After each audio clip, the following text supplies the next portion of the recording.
കൂട്ടുകാരെ, ഞാൻ ലേഹ റഫീഖിന്റെ പുതിയ വീഡിയോയിലേക്ക് എല്ലാവർക്കും സ്വാഗതം. നമ്മൾ തയ്യാറാക്കാൻ പോകുന്നത് ഇത് കണ്ട ചീരയാണ്.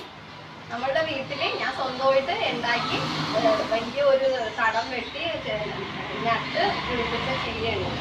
നമ്മൾ ഈ ചീര കൊണ്ടാണ് ഒരു തോരൻ ഉണ്ടാക്കാൻ പോകുന്നത്. നമ്മൾ നേരത്തെ നമ്മൾ ചീരത്തോരൻ ഇട്ടിട്ടുണ്ട്, പക്ഷെ അത് പച്ചച്ചീര, ഇത് കോമള ചീരയാണ്. ഇത് ഞാനൊന്ന് അരിഞ്ഞെടുക്കട്ടെ. കഴുകി നല്ല ഫ്രഷാക്കി വെച്ചിട്ടുണ്ട്. ഇതൊരു 6 ചുവട് ചീരയുണ്ട്. ഇത് ഞാനൊന്ന് അരിഞ്ഞെടുക്കട്ടെ കേട്ടോ.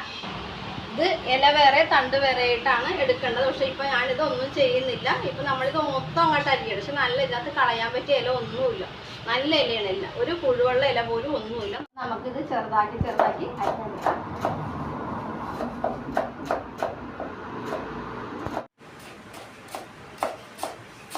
ചീരയുടെ കളർ കണ്ടാ മക്കളെ, നല്ല ചുവപ്പ് ചീര. ഇതിൽ നമുക്ക് നല്ല സ്വാദാണെന്നാണ് എല്ലാവരും പറയണം. ഈ ചീര നമ്മളിപ്പോൾ ഒരു 4000 രൂപയുടെ ചീര ഞങ്ങൾ വിറ്റു. ഈ ചീര മേടിക്കുന്നവരെല്ലാവർക്കും നല്ല സ്വാദാണ് നമുക്ക്.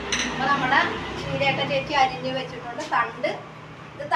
തണ്ട് വേറെ അരിഞ്ഞ് വെച്ചിട്ടുണ്ട്, ഇല വേറെ. ഞാൻ നിങ്ങളെ കാണിച്ചപ്പോൾ ഇലയും തണ്ടും എല്ലാം കൂടി മുഴുവത്തോടെ ഇലയെ കാണിച്ചത് കണ്ട. ചേച്ചി അരിഞ്ഞേക്കണ കണ്ട. തണ്ട് വേറെ ഇല വേറെ ഇട്ട്. ഇതാണ് ചേച്ചിയുടെ ഒരു ട്രിക്ക്. അപ്പോൾ നമുക്ക് ആവശ്യത്തിന് ഒരു 3 പച്ചമുളക് എടുത്തിട്ടുണ്ട്, ഒരു സവോള എടുത്തിട്ടുണ്ട്, ആവശ്യത്തിനുള്ള കറിവേപ്പില എടുത്തിട്ടുണ്ട്, അരമുറി തേങ്ങ, 1/4 ടീസ്പൂൺ മഞ്ഞൾപ്പൊടി, ഒരു വെളുത്തുള്ളി, ഒരു നുള്ളു, ഒരു പിഞ്ച് ജീരകം, ഒരു പച്ചമുളകും കൂടി ഞാൻ തേങ്ങ എടുത്ത് ഒതുക്കാനുള്ളതാണ്. പിന്നെ ചേച്ചി എടുത്തേക്കുന്നത് ഒരു 50 ഗ്രാം പരിപ്പ്, ഉപ്പിട്ട് നേരിയ മഞ്ഞൾപ്പൊടി ഇട്ട് ഒന്ന് വേവിച്ച് വെച്ചിട്ടുണ്ട്. അതൊന്ന് പൊട്ടിയിട്ടേ ഉള്ളൂ, നല്ലോണം വെന്ത് പോകാൻ പാടില്ല, ഒന്ന് പൊട്ടിയിട്ടേ ഉള്ളൂ നല്ലോണം. ഞാൻ ഓൾറെഡി സ്റ്റവ് എപ്പോഴും ഞാൻ കത്തിച്ചേ വെക്കുകയുള്ളൂ. അപ്പോൾ നമുക്ക് വെളിച്ചെണ്ണ ഒഴിച്ച് കൊടുക്കാം. ഇത് നമ്മളിപ്പോൾ ഒരു 2 സ്പൂണ് വെളിച്ചെണ്ണ ഒഴിച്ചിട്ടുണ്ട്. നമ്മുടെ പാൻ നല്ലോണം ചൂടായതിന് ശേഷമാണ് ഞാൻ വെളിച്ചെണ്ണ ഒഴിച്ചേക്കണം. നമുക്ക് ഇനി ആവശ്യത്തിനുള്ള കടുക് മണികളെ ഇട്ട് കൊടുക്കാം. ചീരക്ക് അധികം കടുക് വേണ്ട. അന്നേരം ഞാനൊരു നമുക്ക് ചെയ്യുമ്പോൾ എല്ലാം നമ്മൾക്ക് വേണമല്ല. ഞാനത് ഒരു 1/4 ടീസ്പൂണോളം കടുക് ഇട്ടിട്ടുണ്ട്. വെളിച്ചെണ്ണ ചൂടാകുമ്പോൾ നല്ലൊരു സ്മെല്ല് വരുന്നുണ്ട്. അപ്പോൾ നമ്മുടെ കടുകൊക്കെ പൊട്ടിക്കഴിഞ്ഞ് ഞാൻ 2 വറ്റൽമുളക് 2ആയിട്ട് എടുത്ത് നുറുക്കിയെടുത്തിട്ടുണ്ട്. അതൊന്ന് എണ്ണടാത്ത് കിടന്നൊന്ന് മൂത്തതിന് ശേഷം നമുക്ക് ഈ സവോള ഇട്ട് കൊടുക്കാം. സവോള നല്ലോണം ഒന്ന് എണ്ണയിൽ കിടന്ന് നല്ലോണം ഒന്ന് വാടുമ്പോൾ നമുക്ക് നമ്മുടെ തേങ്ങ ഒന്ന് ഒതുക്കിക്കൊണ്ട് വരാം. അപ്പോൾ ചേച്ചി തേങ്ങയൊന്ന് ഒതുക്കിക്കൊണ്ട് വരട്ടെ കേട്ടോ മക്കളെ.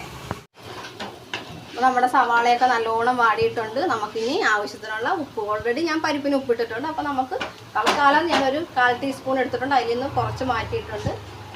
നമ്മൾ മഞ്ഞൾപ്പൊടി ഇതിനകത്ത് ഇടുന്നില്ല. ഇനി നമുക്ക് പച്ചമുളക്, കറിവേപ്പില ഇട്ട് കൊടുക്കാം. ഞാനിപ്പോൾ കറിവേപ്പില ഇട്ടിട്ടുണ്ട്, പച്ചമുളക് ഇട്ടിട്ടുണ്ട്.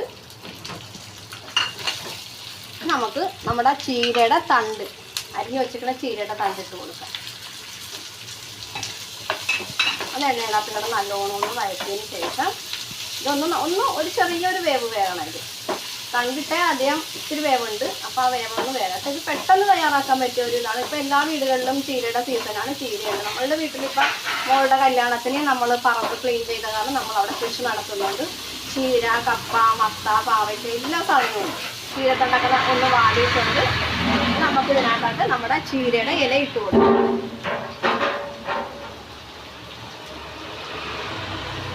നമ്മൾ ഈ ചീരയുടെ ഇല ഇട്ട് കൊടുക്കുമ്പോൾ നമുക്ക് ഈ പാൻ നിറച്ച് നമുക്ക് തോന്നിയില്ലേ അയ്യോ ഇത് ഇടുമ്പോൾ ഈ പാത്രം മതിയാകുമോ, ഇത് വളരെ ചെറിയ പാത്രമെന്ന് മനുഷ്യരിൽ ചിന്തിക്കും. പക്ഷെ വേണ്ട, ഇത് നമ്മൾ എണ്ണയിനകത്ത് കിടന്ന് പാടുമ്പോൾ ഇത് നല്ലോണം ചുരുങ്ങിപ്പോകും. ചീര നമ്മൾ എത്ര എടുത്താലും നമുക്കത് വെന്ത് വരുമ്പോൾ ഒട്ടും. പക്ഷെ ഇത് വേവിക്കുന്നില്ല, നമ്മൾ വെറുതെ ഒന്ന് എണ്ണയിലിട്ടൊന്ന് വാട്ടിയെടുക്കണേ. നല്ലതാണ്. ഈ സമയത്തൊക്കെ നമ്മൾ ചീര കഴിക്കുന്നത് നല്ലതാണ്. നമ്മളുടെ അവിടെ ചീര കൊഴുപ്പ് വരെയുണ്ട്. നമ്മളുടെ കണ്ടത്തിൽ കൊഴുപ്പുണ്ട്. മത്തപ്പൂ എടുത്ത് നമ്മൾ ചിപ്പും. അതൊക്കെ നമ്മൾ നമ്മുടെ നാട്ടിലെ ഒരു രീതിയാണ് നമ്മൾ ചെയ്യുന്നത്. അപ്പം നമ്മുടെ ചീരയുടെ ഇലയൊക്കെ ഒന്ന് വാടിയിട്ടുണ്ട്. നമുക്കിനി ഇതിനകത്തായിട്ട് നമ്മൾ ഒതുക്കി വെച്ചേക്കണം അരപ്പ്. അത് തേങ്ങ നമ്മൾ അരച്ചിട്ടില്ല, വെറുതെ ഒന്ന് ചതച്ചെടുത്തേ ഉള്ളൂ. ഈ അരപ്പ് നമുക്ക് ഒന്ന് ഇട്ട് കൊടുക്കും. അപ്പോൾ ഈ ചീരയുടെ ഇലയൊക്കെ ഒന്ന് കവഞ്ഞ് വെച്ചിട്ട് നടുക്കൊരു കുഴി പോലെ ഉണ്ടാക്കി വെക്കണം. അതിനകത്തായിട്ട് നമുക്ക് ഈ അരപ്പിട്ട് കൊടുക്കണം. അതിനുശേഷം നമുക്ക് ഈ ചീരയുടെ ഇല കൊണ്ട് നമുക്ക് നല്ലോണം ഒന്ന് മൂടി വെക്കാം. ആ ആവിയിൽ കിടന്ന് ആ അരപ്പ് ഒന്ന് നല്ലോണം ചുവയൊക്കെ ഒന്ന് മാറി ഇട്ടു. ചീരയുടെ ബാക്കി വേകാനുള്ള ഇതും വെന്തത് ഒരു 2-3 മിനിറ്റ് ഒന്ന് അങ്ങനെ ഇരിക്കട്ടെ. അപ്പോൾ നമ്മുടെ ചീര ഇവിടെ വെന്ത് കാണും. നമുക്കിത് ഇപ്പോൾ വെച്ചിട്ട് ഒരു 2 മിനിറ്റ് കഴിഞ്ഞ് നമുക്കിതൊന്ന് ഇളക്കി നോക്കാം. നമ്മുടെ അരപ്പിൻ്റെ പച്ചമുളകൊക്കെ ഒന്ന് മാറിയിട്ടുണ്ട്.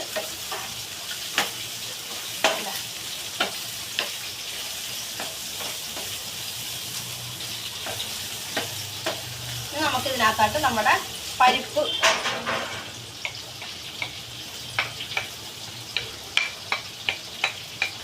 നമ്മൾ ഓൾറെഡി നേരത്തെ വേവിച്ച് വെച്ചതാണ്.